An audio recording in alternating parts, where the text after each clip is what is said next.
आज की इस विस्तृत चर्चा में एक बार फिर से बहुत बहुत स्वागत है। बहुत बहुत धन्यवाद। आज हम जिस विषय पर बात करने वाले हैं वो कुछ ऐसा है जो इतिहास के पन्नों से निकलकर सीधे इंसान के आज और अभी के जीवन से जुड़ता है। बिल्कुल, रोजमर्रा की उलझनों से। हाँ, तो आज हम एक अत्यंत प्राचीन, ऐतिहासिक और बेहद शक्तिशाली पाठ पर गहराई से विचार कर रहे हैं। भगवद गीता के दूसरे अध्याय का 3रा श्लोक। सही कहा।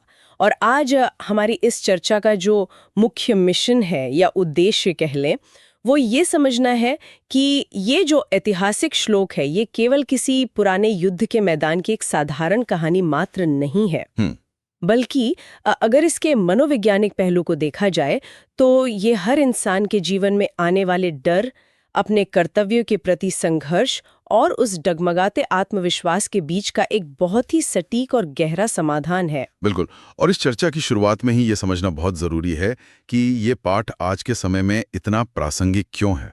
हाँ, क्योंकि अक्सर लोग इसे सिर्फ एक धार्मिक नजरिए से देखते हैं। ठीक कहा आपने। जब हम इन ऐतिहासिक और दार्शनिक ग्रंथों को देखते हैं तो अक्सर लोग इन्हें केवल एक धार्मिक नजरिए से ही देखते हैं और वहीं रुक जाते हैं। मतलब उसका जो व्यावहारिक पहलू है वो छुप जाता है। बिल्कुल, लेकिन इस श्लोक के मूल अर्थ में स्पष्ट रूप से मानवीय मनोविज्ञान यानी ह्यूमन साइकोलॉजी के बहुत ही गहरे और नाजुक हिस्से को छुआ गया।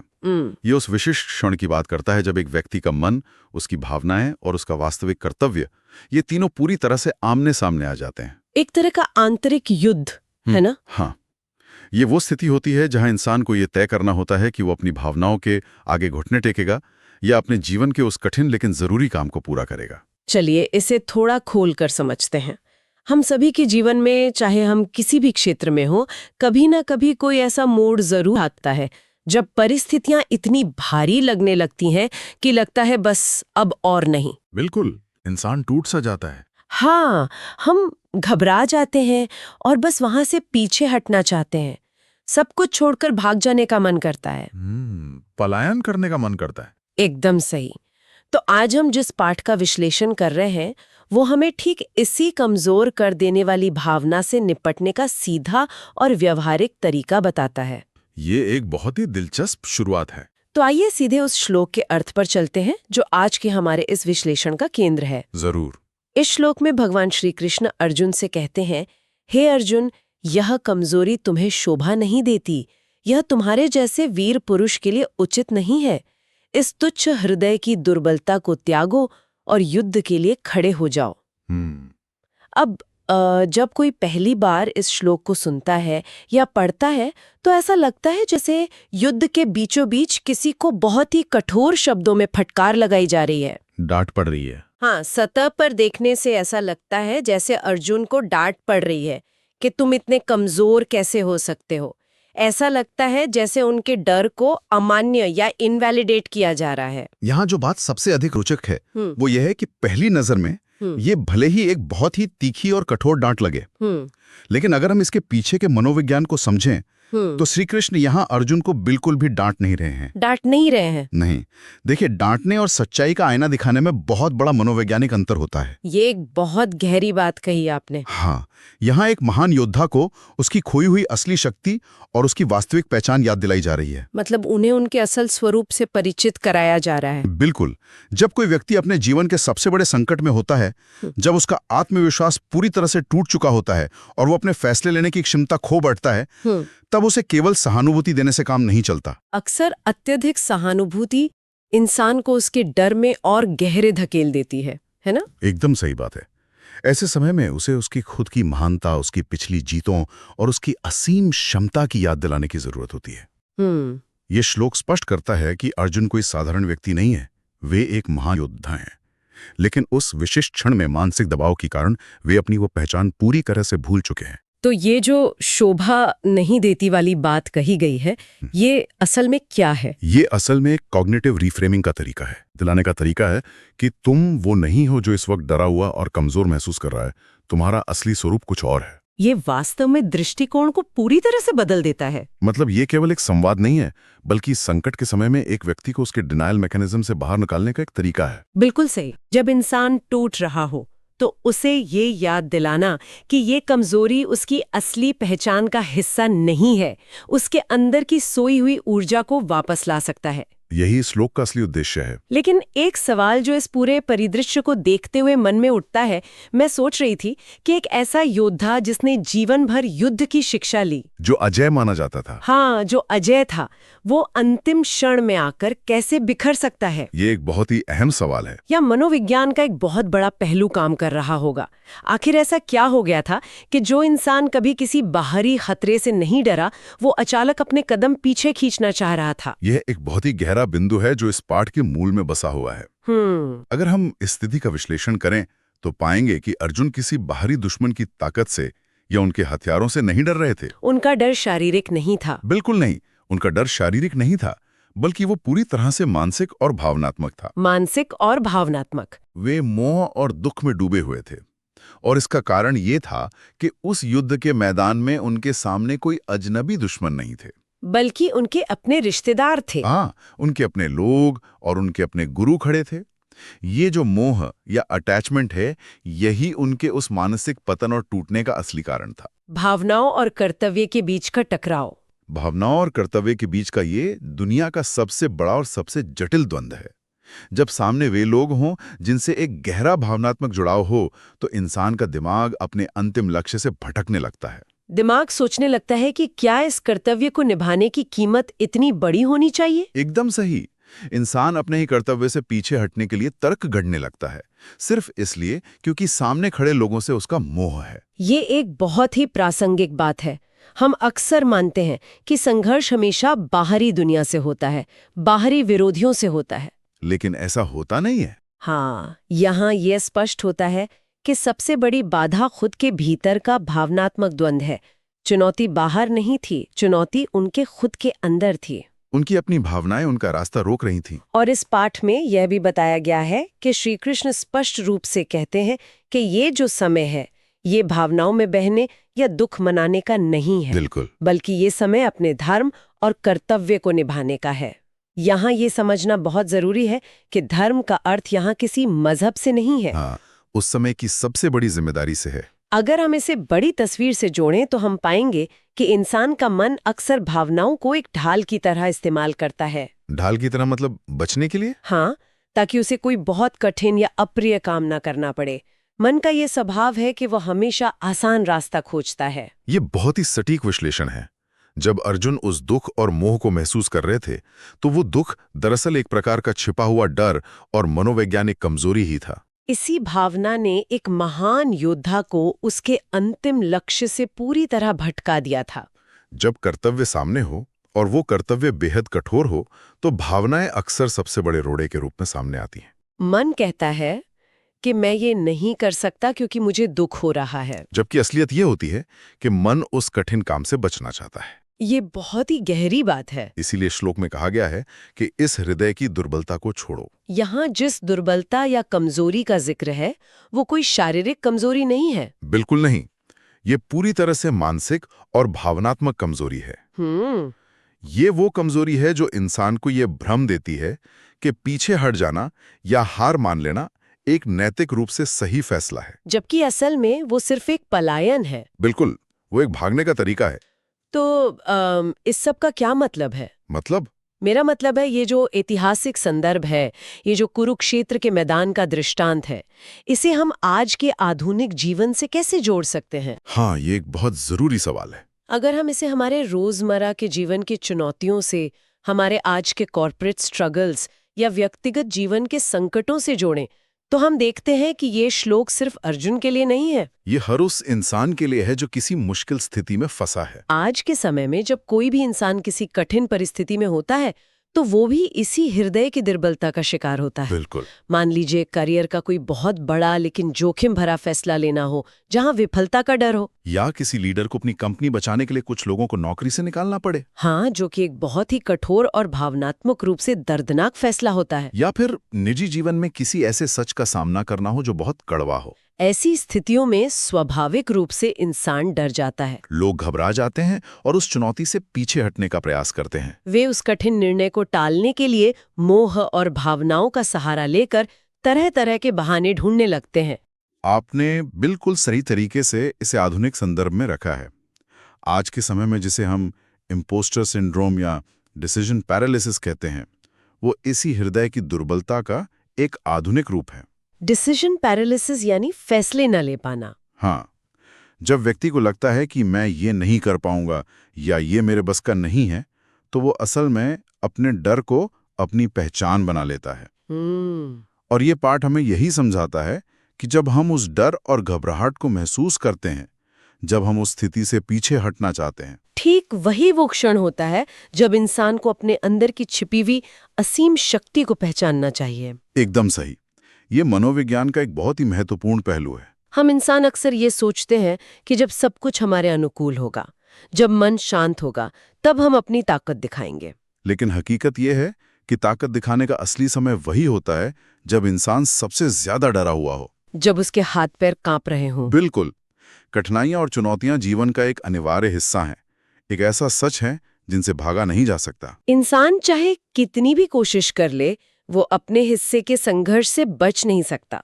इसलिए पलायन करना या पीछे हटना कोई समाधान है ही नहीं। ये सिर्फ समस्या को भविष्य के लिए टालना है। हाँ, पीछे हटने से समस्या खत्म नहीं होती, बस इंसान अपना कर्तव्य निभाने से चूक जाता है और एक अधूरापन जीवन भर रह जाता है। भगवान यहाँ यही सिखाते हैं कि हमें अपने कर्तव्य से भागना नहीं चाहिए, चाहे वो कितना भी अप्रिय क्यों ना हो। और ये बात इतिहास के हर युग में हर इंसान पर समान रूप से लागू होती है। यहाँ सबसे दिलचस्प बात यह है कि ये जो श्लोक है, ये केवल समस्या की ओर ही इशारा नहीं करता, बल्कि समाधान भी देता है। हाँ, ये सफलता और जीवन में आगे बढ़ने के 3 बहुत ही स्पष्ट और मजबूत स्तंभ भी हमारे सामने रखता है। 3 मुख्य सीखें जो इस एक छोटे से श्लोक से निकलकर आती हैं और इंसान के पूरे जीवन को दिशा दे सकती हैं। चलिए, इन तीनों सीखों पर एक एक करके थोड़ी और गहराई से बात करते हैं। बिल्कुल। तो जो पहली सीख इस विश्लेषण से निकलकर आती है, वो है डर और कमजोरी को कभी भी अपने ऊपर हावी न होने दें। सुनने में ये बहुत ही आम बात लगती है। हाँ, लेकिन इसका मनोवैज्ञानिक अर्थ बहुत गहरा है। बिल्कुल, ये पहली सीख सबसे बुनियादी और सबसे महत्वपूर्ण है। देखिए, डर एक बहुत ही स्वाभाविक मानवीय भावना है। ये हमारे इवोल्यूशन का हिस्सा है जो हमें खतरों से बचाता है। हाँ, जब भी कोई नई या बड़ी चुनौती सामने आती है तो डर लगना पूरी तरह से स्वाभाविक है। लेकिन यहाँ ये समझना जरूरी है कि ये श्लोक ये नहीं कह रहा कि डर महसूस मत करो। डर को पूरी तरह खत्म करना इंसानी फितरत में है ही नहीं। ये कह रहा है कि डर और कमजोरी को अपने ऊपर हावी न होने दें। हावी होने का अर्थ क्या है? हावी होने का मतलब है कि डर को अपने फैसले लेने का स्टीयरिंग व्हील मत सौंपो। बहुत सही उदाहरण दिया आपने।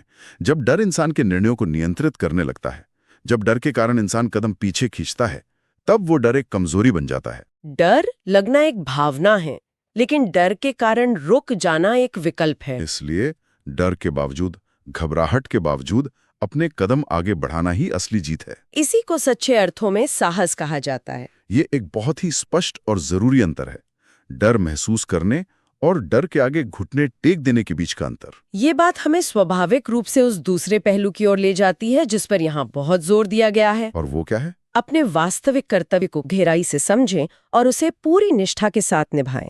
निष्ठा यानी डेडिकेशन। यहाँ ये निष्ठा या डेडिकेशन शब्द बहुत ही महत्वपूर्ण लगता है। केवल ये जानना कि क्या करना है पर्याप्त नहीं है, है ना? बिल्कुल। कर्तव्य को सिर्फ जानना कभी भी काफी नहीं होता।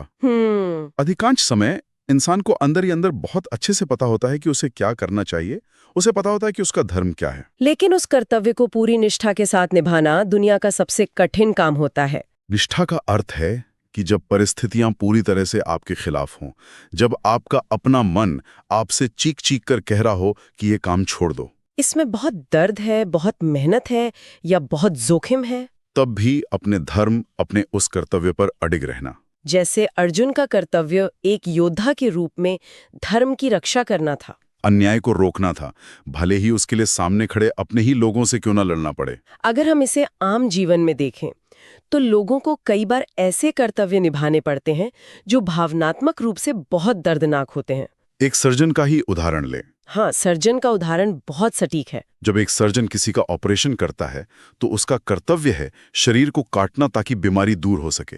वो काटना दर्द देता है, लेकिन अगर सर्जन ये सोचे कि मुझे इसे दर्द नहीं देना है और वो अपना काम ना करे, तो मरीज की जान चली जाएगी। बड़ी तस्वीर में समाज के लिए और खुद के लिए ऐसे कठोर कर्तव्य बहुत जरूरी होते हैं। यही निष्ठा है। ये सर्जन वाला उदाहरण सच में बहुत ही सटीक है। यह स्पष्ट करता है कि कभी-कभी जो काम क्रूर या कठोर लगता है, वही असल में सही कर्तव्य होता है। सही कहा। और यही बात हमें इस विश्लेषण की तीसरी और शायद सबसे अहम सीख की तरफ ले जाती है। वो ये कि चाहे समय कितना भी कठिन क्यों ना हो, अपना साहस बनाए रखें, अपना दृढ़ निश्चय बनाए रखें। इस तीसरी सीख के बिना पहली दोनों सीखें पूरी तरह से अधूरी हैं। साहस और दृढ़ निश्चय, फर्म डिटर्मिनेशन, कोई ऐसी चीज नहीं है जो इंसान किसी बाजार से खरीद सके या किसी किताब को पढ़कर रातों रात हासिल कर ले। ये एक आंतरिक अभ्यास है। जब मन में बार बार मोह उठ रहा हो, जब भावनाएं कमजोर कर रही हों, जब दिमाग हजार कारण गिना रहा हो कि पीछे क्यों हट जाना चाहिए, तब केवल एक दृढ़ निश्चय ही इंसान को उस मानसिक दलदल से बाहर खींच सकता है। ये सोचना कि जीवन में कठिनाइयां नहीं आएंगी या कोई ऐसा समय आएगा जब सब कुछ आसान हो जाएगा, ये एक बहुत बड़ा भ्रम है। कठिनाइयां तो आएंगी ही, इंसान टूटेगा भी। लेकिन उस कठिन समय में जो इंसान अपना साहस नहीं खोता, जो हार मानने से इनकार कर देता है, वही अंततः अपने लक्ष्य तक पहुंच पाता है। साहस का मतलब ये नहीं है कि आपके पास ताकत है। साहस का मतलब है कि जब ताकत खत्म हो जाए तब भी आप आगे बढ़ते रहें। ये पूरा विश्लेषण सच में बहुत ही प्रेरणादायक और आंखें खुलने वाला है। बिल्कुल।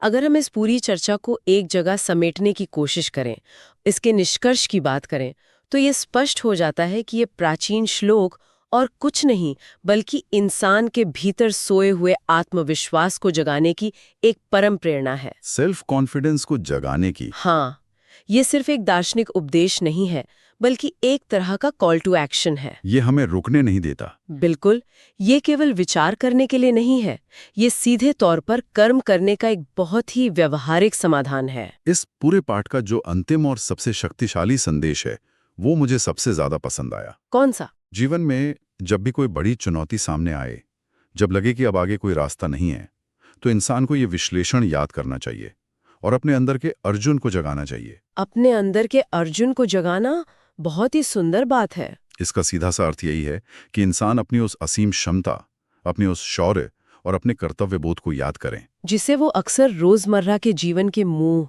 डर और अस्थायी भावनाओं की धुंध में भूल जाता है। हर इंसान के भीतर वो योद्धा मौजूद है, बस उसे इस तुच्छ हृदय की दुर्बलता को किनारे करना है। ये एक बहुत ही सकारात्मक और ऊर्जा से भर देने वाला निष्कर्ष है। लेकिन क्या? ये एक महत्वपूर्ण सवाल भी खड़ा करता है और इस पर बहुत गहराई से विचार करने की आवश्यकता है। आज की हमारी इस पूरी चर्चा ने मोह और कर्तव्य के टकराव को स्पष्ट किया है। हाँ। तो एक विचार मन में आता है जो आज के हमारे आधुनिक समाज से बहुत गहराई से जुड़ा है। हमने देखा कि अर्जुन जैसी महान शक्ति भी केवल अपनों के प्रति मोह के कारण अपने कर्तव्य से भटक सकती थी। बिल्कुल ऐसा ही हुआ था।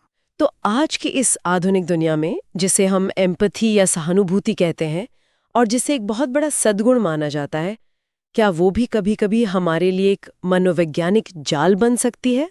ये एक बहुत ही दिलचस्प सवाल है। क्या ऐसा हो सकता है कि जिसे हम दूसरों का दुख समझना या करुणा कह रहे हैं, वो वास्तव में केवल हमारे अपने हृदय की वही दुर्बलता और मोह हो जो हमें सही, कड़े और आवश्यक निर्णय लेने से रोक रही हो? हाँ। क्या अत्यधिक सहानुभूति इंसान को उसके सबसे बड़े और जरूरी कर्तव्य से भटकाने का काम कर रही है? ये सच में एक बहुत ही गहरा, नया और विचार करने वाला प्रश्न है। क्या हमारी वो सहानुभूति जिसे हम अपनी अच्छाई मानते हैं, कहीं वही तो वो धुंध नहीं है जो हमारे भीतर के असली योद्धा को, सही निर्णय लेने वाले इंसान को धुंधला कर रही है? क्या हमने अपनी कमजोरी को अच्छाई का नाम देकर खुद को एक धोखे में रखा हुआ है? इसी बहुत ही गहराई से सोचने वाले प्रश्न के साथ हम आज की इस विस्तृत चर्चा को यहीं समाप्त करते हैं। इस विचार पर जरूर मंथन कीजिएगा। बिल्कुल। हमें उम्मीद है कि आज का ये गहरा विश्लेषण हर उस इंसान को अपने अंदर की उस छिपी हुई शक्ति को पहचानने में मदद करेगा जो किसी भी कारण से, किसी भी डर या मोह से पीछे हटने का सोच रहा है। ये समय पीछे हटने का नहीं, डटकर खड़े होने का है। बहुत बहुत धन्यवाद।